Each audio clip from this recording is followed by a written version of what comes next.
Mason. Not sure. Y equals, Keegan, help him out. M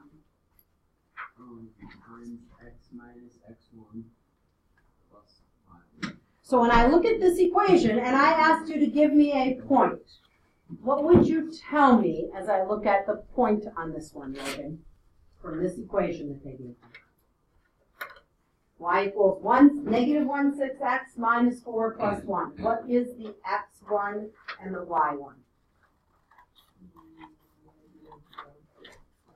Negative what? Okay, what's your x point, please, in this equation? Okay, so look at where the x point is.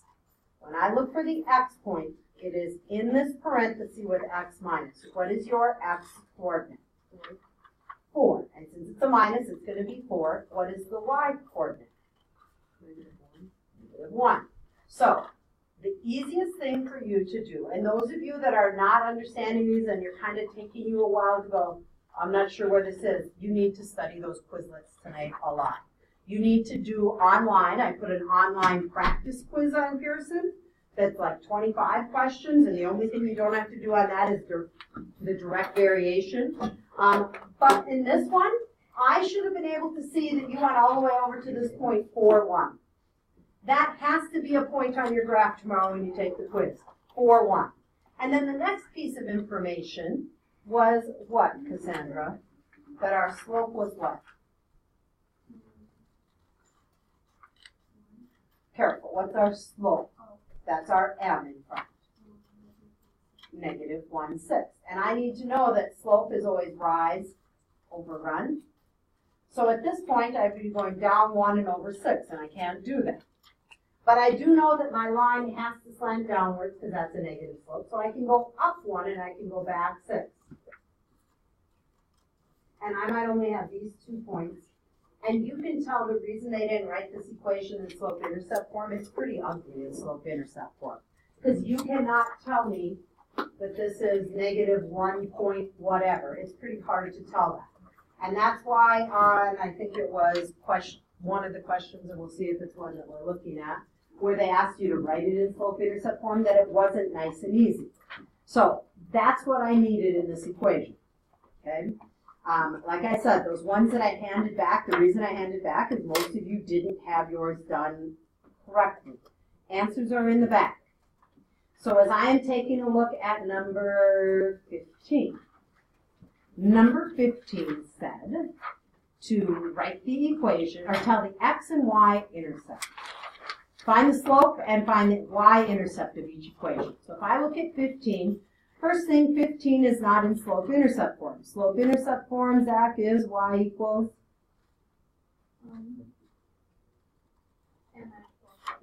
If you're having to look someplace, not a great sign at this point for some of you. You should have these down so when we take the quiz.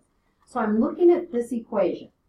And as I look at it, Emily, I need to rewrite it, so I need 1y. So what do we have to do in that equation to get 1y by itself? What would be your first step?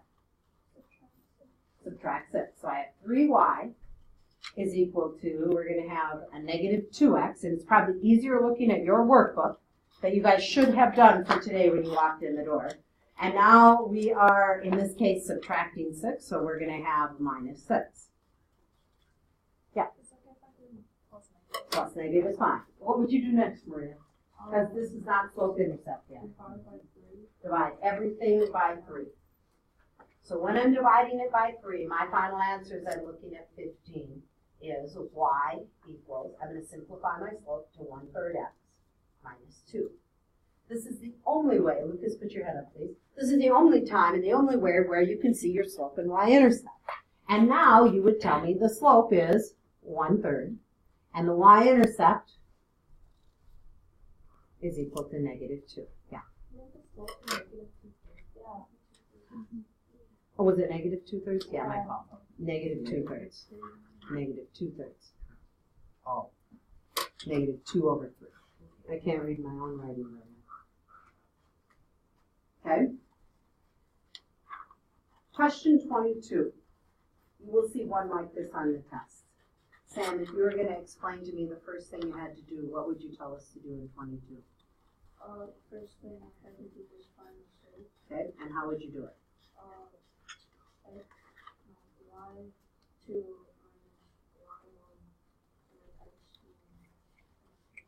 And when we did that, what did you end up with for your final answer when you got it? I'm not going to put the numbers in because everyone should have theirs on their paper, so I'll be able to check it when they hand it in. What'd you get? Negative 3 over 7. So when I look at your work, I should be able to see how you got negative 3 over 7. Now, this was on the page 326 that some people handed in, or actually I think it was the C2 worksheet. People were able to go from this, y equals negative 3/7 x plus, and they were able to write it in slope-intercept, and they could tell me the y-intercept just like that. They said, well, I just looked at the problem and I could tell. And I would like to question how those people did that, because that's an amazing feat. It really is. Without any work that you could get from just this slope to knowing that this is like 4 or 5. And it's not. It's an ugly fraction. And so you have to have done the work. So if you were going to explain to someone, Becca, Vanessa, sorry. If you were going to explain to someone, once we get this slope, what would you write down next in order to get to this point for my answer? What do you have to start with? Which form of our equations? Got to start with point slope. And most of you in your homework on C2 did not start with point slope to get to slope intercept. And you need to start there. And point slope means I would have had y equals our slope, which was negative 3/7. Which point do you want to use, Vanessa? Okay, so I'm going to have x minus 2 plus 5. And now we're going to distribute. And when I distribute, Landon, I'm going to have y equals? negative 3/7x minus 6/7? 6/7 Okay. plus Plus 5, right? So we distributed here. And I come to mark that wrong. And the same mistake happened this morning when we did it also, and I asked someone, what's my mistake? You did something wrong on that one. Grace. Negative times a negative. And for those of you that keep missing that this is negative times a negative, maybe changing that to plus a negative, because that is plus 6/7. And the best answer I would have taken when I had 5 plus 6/7, I'd take 5 and 6/7. Someone said, I know, but in the back it says 41/7. That is what 5 and 6/7 is when you take 5 times 7 and add 6. This is the answer. There is an ugly one like this on your quiz tomorrow. And you cannot just go, oh, I can look at this equation and tell from slope-intercept what the equation is. You can't, okay? This one, it looks pretty close that we can tell where it is. This one, it kind of looks like -1, but it might be like -0.9. And if it's -0.9 and you put -1, it's wrong. Because you can find the exact solutions. You just need to be really careful on The one above it's even more. Okay. So when I looked, the other question was number 19, and it said, write an equation, and it says in point slope form for 19. That was the question. That one is set up beautifully. Y equals 9, x minus 1. That's the point. And then it's plus your y point, which in this case is a -6, is it? Plus -6. And I don't care if you just put -6 or +6, you're done. Point slope should be the easiest one to use. Someone said, well, what if I use this other point slope that I have up here in red that's y minus y1? That's the one that they show in the textbook. I would not count that wrong, but this is the better form. Yeah. Why would you? Why make a mistake? Because if you make a mistake, I have to mark that wrong, right? So if you distribute this out and you make a mistake distributing, like what we did here when we distributed, and you don't put -9 and then you don't add the like terms, or you don't add -9 and -6, you add 9 and -6 and get 3. A lot of you did that on that homework quiz that we took on Wednesday of last week. You got the wrong answer, and if you get the wrong answer, I got to mark it wrong, right? So I would rather you just leave it. If it doesn't say which form of the equation, point slope, quit. Don't do any more because you're more likely to make mistakes. So my hint to you tonight is, we're going to look at these notes, but my hint tonight is go to the daily planner and make sure you've done the Quizlets. The Quizlets are up from Friday. Study, I put on Pearson, I put each individual quiz. So there's from 5-1, I think, 5-3, 5-4, and 5-5. So there's 4 individual quizzes, and then there's a mid-chapter quiz. The only thing on that mid-chapter quiz is you do not have to deal with anything that says with direct variation. We didn't cover that, and it won't be on your quiz. It'll just be on the 3 forms of the equation, okay? Are we gonna cover direct variation? Not now. No. So, right now, turn to page 16 in your notes. And if, again, like I said, you did not get C4 done, or you haven't practiced it, and you haven't gone to the, through the work, you want to make sure you do so. Question? On Friday? Yes. Turn it in back here, make sure you have your name. I had someone turn in everything from last week Wednesday, and none of it had their name on this morning, so I have no idea who it was, because there was a bunch of people that hadn't turned it in yet. So, taking a look at your quiz. As we look at this situation, we're going to be looking at linear inequalities. This will not be on your quiz tomorrow, so page 16 in your notes. Okay? This will not be on the quiz tomorrow. This will be on the final test when we take our tests on this unit. So if we are looking at this, we're going to be graphing them in a coordinate plane. When we graph them in a coordinate plane, you're going to be trying to decide the boundary line. Is it solid or is it dashed? Solid is always going to be for our greater or equal or our lesser equal. A dashed boundary line is going to be when you have something greater than or less than. And then we are going to be shading. So we're going to talk about the half plane and shading above and below because we're going to have many solutions. So if you read this situation, at page 16 in your notes. Piper, would you read first, please? Your bank paperback is for the book sale. You can spend it at most $10 with what are the possible combinations of paperback and hardcover. So we're going to think of it as paperback as our X, okay? And we're going to think of hardcover as our Y, okay? With the combination, 1 paperback and 1 hardcover, could I buy that? Would that work? Yeah. I can spend at most $20. Can I spend $25? No, but I can spend only, in this case, I would be spending like $7, right? That would work. Give me another combination. Could I have 2 and 1? Yeah. So I would like you to list at least 3 more besides those 2 that I have up there. At least 3 more combinations that would work of hardcover and paperback. Where paperback is X and hardcover is Y. I gave you 2 easy ones. You can come up with a few more.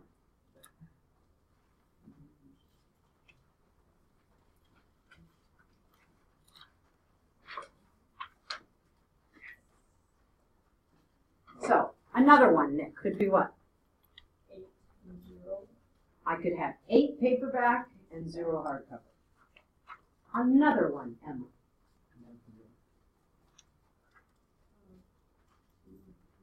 2 and 2. 2 paperback, 2 hardcover, right? If I had another one, yeah. 1 and 2. You have 1 and 2, right? We don't even want to try and list all the possibilities. You can't buy half a book, right? But we don't want to try and list all of these possibilities at this point. So, when we look at linear inequalities, that next part down. A linear inequality is 2 variables, usually x and y, that are formed by replacing the equal sign in a linear equation, so like the y equals mx plus b, standard or slope-intercept, or point slope for standard form, with an inequality instead of our equal. Solutions are always going to be ordered pairs. So when we're talking about an ordered pair, that is your x comma y. That make it true. So it says everything we've learned about the 3 forms applies here. We're going to keep using those 3 forms throughout the rest of this unit, okay? So if we are looking at this, when I look at this point 1, 2, this is my x coordinate, this is my y. You are asked, is this a solution to this problem? So if I was going to replace my variables, I would replace the y with 2. And the question is it greater than 1 minus 3? Yeah. And 2 is definitely greater than negative 2. So, question is this number A, is this a solution? Yes.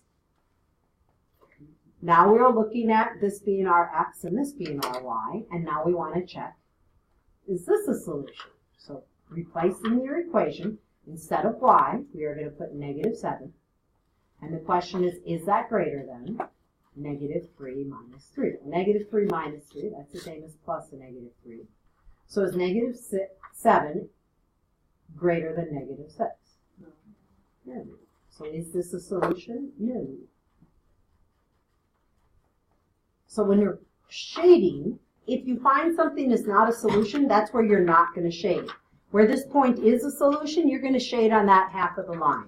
So as we are looking at this, we want to write another solution. Do you not find yours? Take out a sheet of paper and write this on it, right? Okay. So give me another solution right now. Write at least 2 more. So it says list one other solution. I want you to list at least 2 more right now. So list at least 2 more. It's going to be an ordered pair, your x and your y.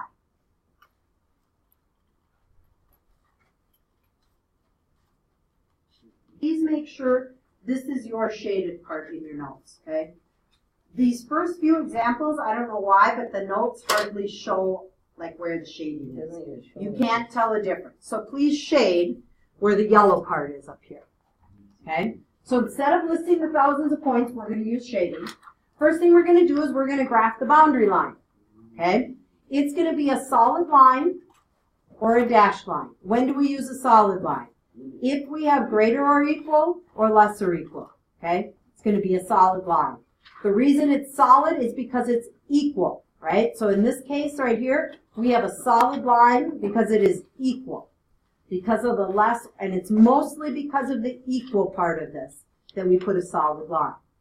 If it's a dashed line is going to be when you have greater than or less than. This equation was written with it being greater. Okay.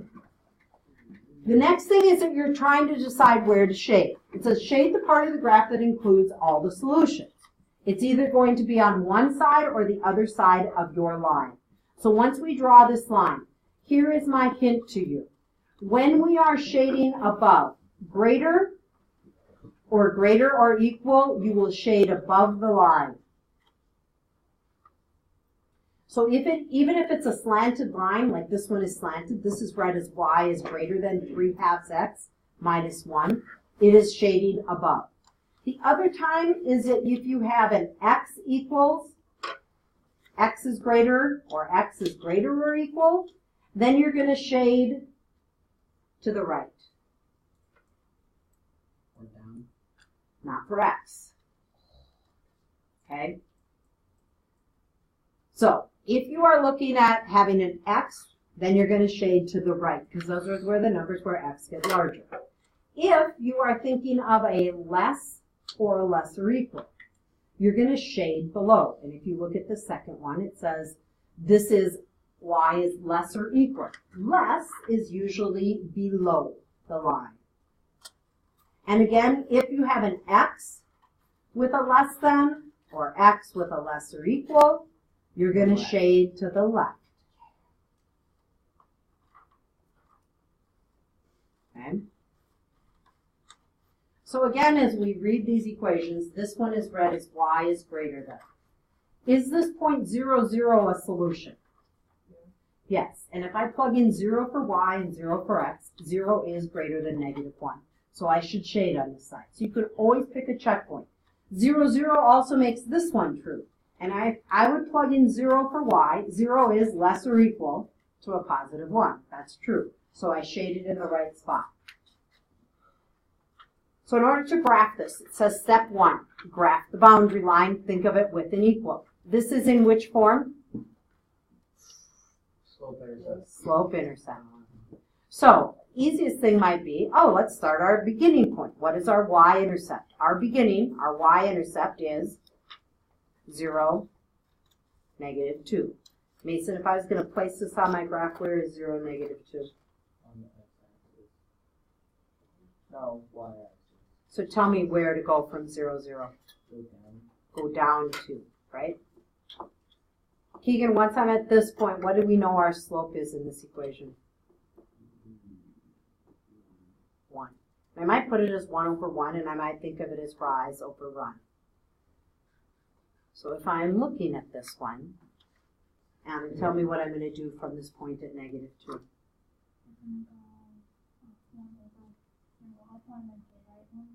Up 1 to the right one. I'm going to put a bunch of points, right? Should this be a solid or a dashed line?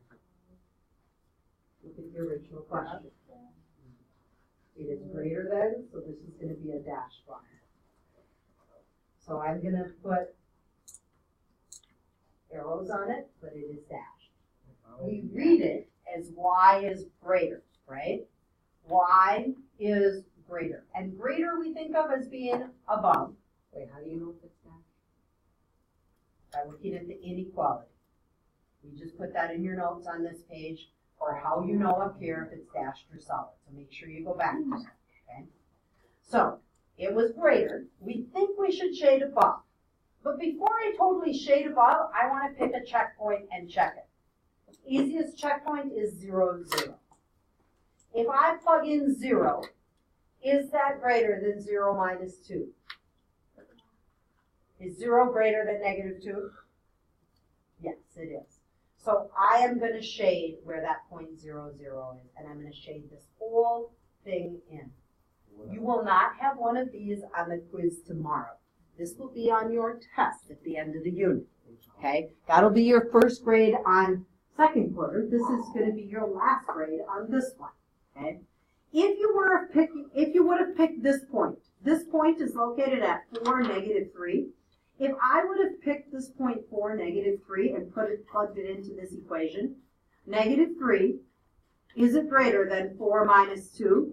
Is negative 3 greater than 2? No. So I cannot shade where this point is, right? This made it false. Because it made it false, I need to make sure I do not shade on the same side where this line is. So that's that checkpoint that you can always do. So please try these right now. And if you remember the V, U, X, what kind of line should A be? The V stands for vertical, undefined slope, right? So where is X greater than negative 1? Well, we want to find our X-intercept first, which is at negative 1. There is no Y-intercept, right? Solid or dashed line? Yeah. Dashed, right? This is a dashed line because it was not equal. So I'm going to put a dashed line. When you read it as greater, where's the X values that are greater than negative 1? To the right. So I want to have all of this shaded. And if you would plug in any of these points, if it's down here, or if it would be this point, which is located at 4, 3, if I plug in the X, is 4 greater than negative 1? Yeah, so this is an answer that makes it true. I plotted the right point, okay? I'm going to go to this one. And again, writing this by some of your equations. And by the way, when I see your homework tonight, those of you that have been doing like many graphs all together, I want a graph for each one. So you put this problem down, you'd write the equation, I'll see your graph. So if we're looking at this one, y is greater or equal to 2. I'm going to go to where y is 2.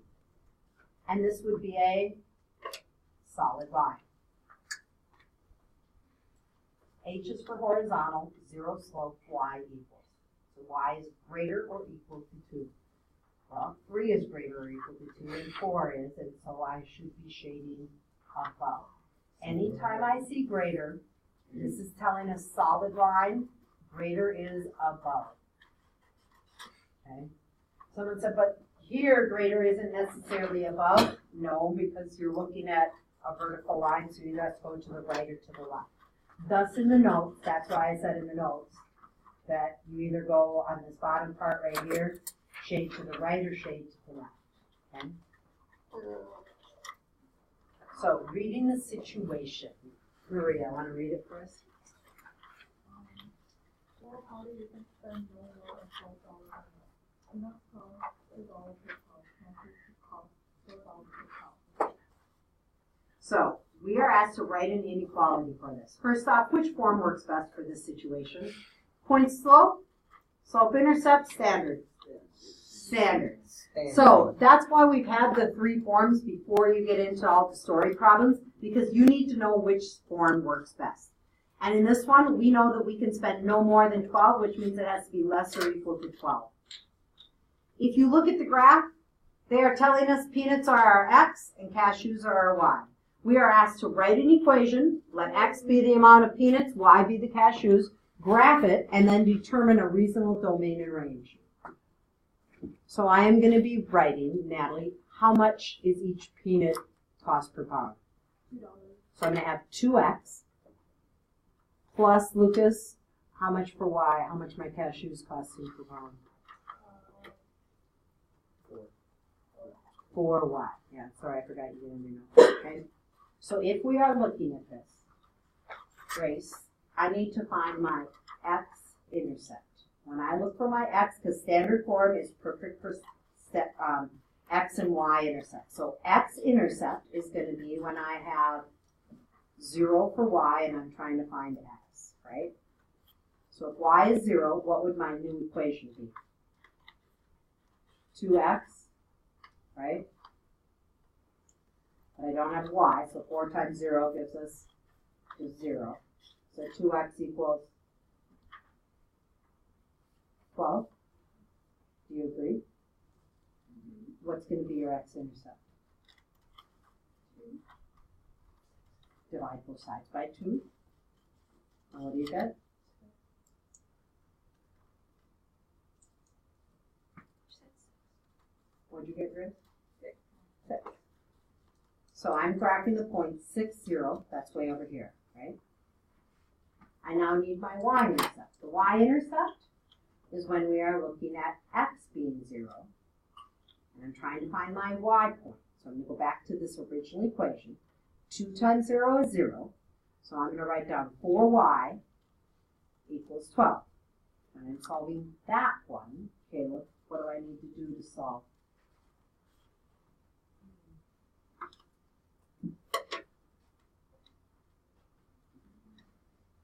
I'm going to solve for my y-intercept. Okay, when you divide both sides by 4, what do you end up with? 3. I'm going to go to the point 0, 3, right? Can you go into a store and buy half a pound of nuts? Yeah. Or a third of a pound, or 4, like if they're in bulk, right? So that's probably what this is, right? And so when we look at our graph, it's going to be a solid line.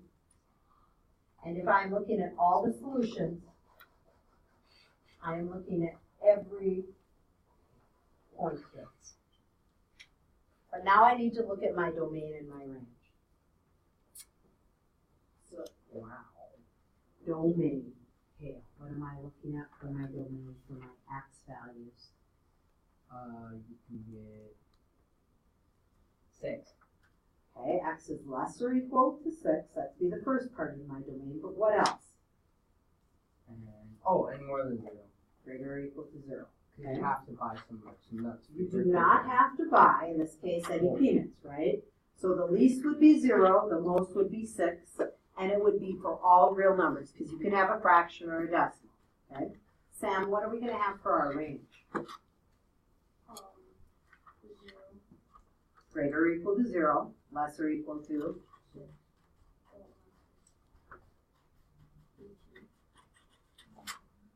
what's our y value? How high? To 3. Okay? So our inequality was right here that we wrote, right? And then we were asked to find our domain and range for our graph. Okay? Top of the next page. Whenever you do multiple choice, now this one, I think yours comes through the shading a little better, but if not, it is supposed to be shaded below. Okay? I think it's a little better this page. First thing when I look at the graph, I can tell it's y-intercept, right? Y-intercept is where? 1. Y-intercept is 0, 1. Are there any graphs I can eliminate because of the wrong y-intercept? Any equations? No.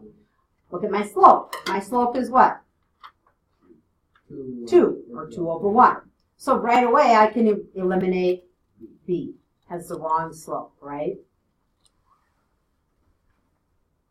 Other thing, I have a solid line, which means I can eliminate D. This one has to have a dashed line, right? Dashed line, so I can eliminate it. So now I'm looking between A and C. And it is shaded below, which means it should be less than. So it should be A and not B. This one should be shaded above, right? So when you are looking at multiple choice, okay, and as you look at this, what we kind of explained here is what's written here. You don't have to write all this down. But it's kind of looking at when you're trying to decide in your homework or on a quiz, when you look at this stuff and it says, you know, which choice and multiple choice, you want to eliminate things that you can't have. So eliminating the wrong slope, eliminating that it's a dashed line, and then trying to get from there so that we can find our correct answer, which was A. As you look at these two, the last two that you're going to do, you are asked to write your equation. So, the easiest form when you look at a graph is probably either point slope or slope intercept, not standard form. And my hint to you would be, write your equation for these two in slope intercept. So, try it. I'm going to check with you as you're looking at them. You're going to start with your y. Think about if it's less than or less or equal, greater than or greater or equal. And first one, what would you say? Positive or negative? Negative. So again, negative 1 over 2. And if I think of, right, looking at my positive and negative slope, this one is definitely negative. Since it's a solid line and it's shaded below, we are thinking less or equal or greater or equal. Shaded below. Less or equal, greater. Should be less or equal. I'm going to put my slope. So it was a negative 1/2 with the x. And my y-intercept is up at 2, plus 2. Second equation. If you haven't written it, try it right now and then check with your shoulder partner, and I would like to get that second equation. Anyone have it or want to tell me what they think my answer is? All right. Lavender, go. 4x, y equals 4x minus 2. Y equals 4x minus 2. I have to mark Oh wait, it no, wrong. y is greater than y is greater than 4x minus 2. Y is greater than. This morning I had a few people with it being less than when they did theirs initially, okay? Anytime you're shaded above, and so if I was going to pick this checkpoint 0, 0, it should make this true. Is 0 greater than negative 2? Yes. I shade it. This is the right answer. So tonight, I'm going to hand out graph paper. 14 to 20 or 15 to 29 has to be graphed. When I see number 15 on your paper, I need to have you write this on your graph paper first. Y is greater or equal to 3x minus 2. Then I'm going to see your graph. Label your y and x axis. So when you are doing them, you have to graph 31, I believe, also. You might decide on your scale as you're looking at that, then you write equations. I'll hand out graph paper. Tonight, my main thing I would tell you is I would make sure that you go back to last week on Wednesday. And someone to tell me, I didn't know you could go back on Daily Planner to the other day. What? And you can go back all the way to the beginning of the year and take a look at what's on the Daily Planner. So when I am looking up here, and on Friday or on Wednesday of last week, I attached the Quizlets. So Quizlet function and then this Quizlet. So if you are struggling, my hint would be, as I'm looking at the flashcards, I would go through those flashcards and really make sure slope formula, rise over, you know, what are you doing? So I would go back and I would really take a look at all of those Quizlets to practice. On Pearson, like I said, there are, I put down the 4 quizzes from each unit that we did, and I put another quiz that we are looking at. So if you are struggling, make sure you are going over those and practice it before you come to school tomorrow.